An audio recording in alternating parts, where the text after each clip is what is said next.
सांगली ते पेठ या राष्ट्रीय महामार्गावरील फल्ले मंगल कार्यालयाजवळ दुचाकी आणि शिवशाही बसचा भीषण अपघात झाला। या अपघातात मित्राला परीक्षा केंद्रावर सोडण्यासाठी सांगलीकडे निघालेल्या साहिल अन्सारी मुलांनी या महाविद्यालयीन युवकाचा दुर्दैवी मृत्यू झाला, तर त्याचा मित्र प्रतीक अनिल साळुंके हा गंभीर जखमी झालाय। हा अपघात आज सकाळी 8:15च्या सुमारास घडला। या अपघाताची माहिती मिळताच शहर पोलिसांनी घटनास्थळी धाव घेतली आहे। नागरिकांनी जखमी प्रतीक याला तातडीने शासकीय रुग्णालयात दाखल केले। त्याची प्रकृती गंभीर असल्याने त्याला खासगी रुग्णालयात हलवण्यात आले। घटनास्थळी नागरिकांनी मोठी गर्दी केली होती।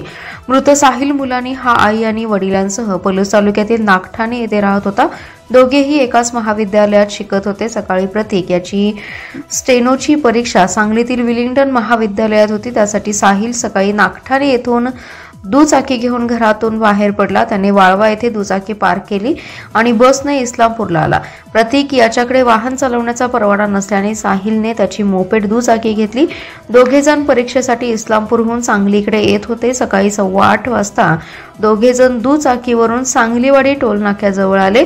याचवेळी बायपास रस्त्यावरील शिवशाही बस सांगलीहून पुण्याकडे निघाली होती। टोल नाक्याच्या पुढे मुख्य चौकात शिवशाही बस रस्ता ओलांडताना दुचाकी आणि बसच्या समोरासमोर जोराची धडक बसली।